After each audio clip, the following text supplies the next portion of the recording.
Hey everybody, so today we just want to talk a little bit about some of the laptops we've been receiving and the type of issues that I also have been receiving as well. We've been receiving a lot of gaming laptops recently, some that do have maybe something like liquid spill repairs, or ones that don't turn on, or ones that actually have intermediate video issues. Maybe you see like a black screen but the backlight's still on. We've been seeing a lot of these recently, and we just want to talk to you today just a little bit about some of those issues and what we have been seeing.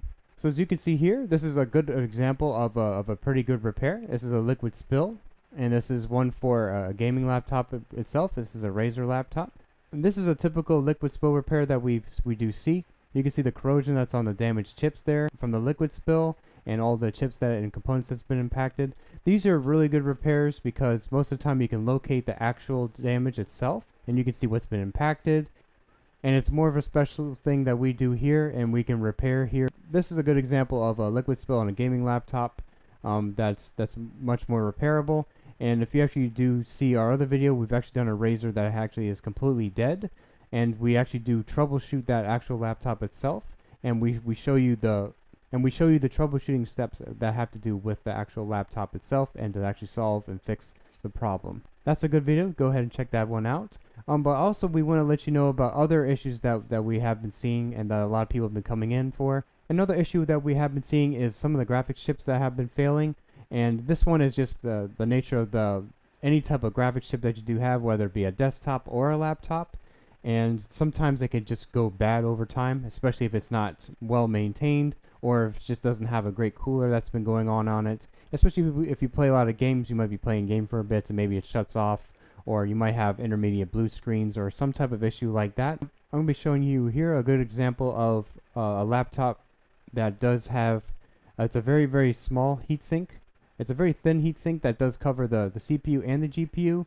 And the thing is, you can see the thermal paste really isn't super well applied here. It's a little bit older and it's been drying up a little bit too. And there's lots of air pockets that do go between the CPU and the GPU. You need a nice layer of thermal paste, but not too much.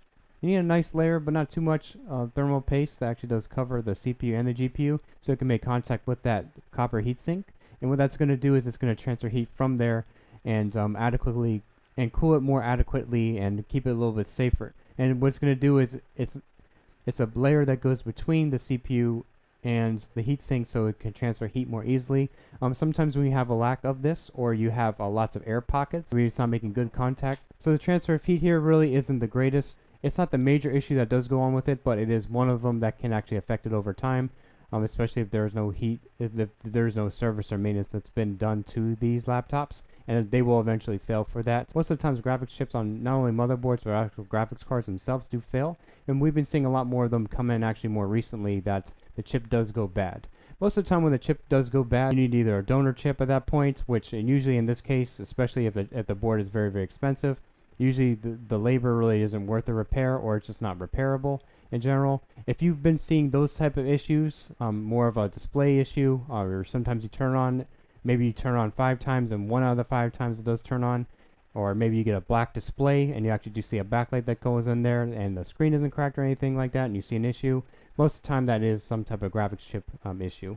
Or if you've been playing any type of game, or if you've been playing any other type of game and maybe it shuts off within a few minutes or maybe like a half hour all of a sudden out of nowhere, most of the time that does have to be a GPU issue. We've actually had some of you guys mail in some ones with power issues as well.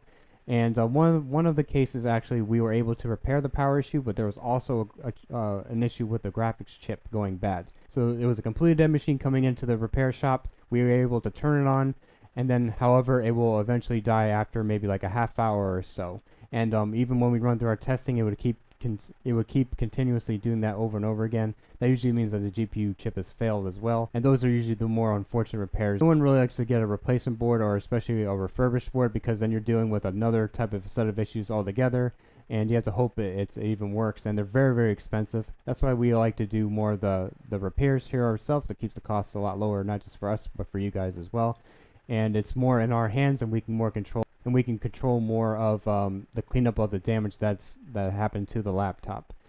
Sometimes we do have some people who do open up their laptops, and we highly, and we can't stress this enough, suggest that you do not do that, especially if you want to drop off a laptop or even mail one in, because usually once you do open up the laptop, it does make for other issues to be on top of your current issue. So if you have maybe a one of the power issues, or maybe it's a fuse blown, and then you touch something else, or you maybe rip a cable, then you make your chances of repairing that laptop that you're about to send to us even less.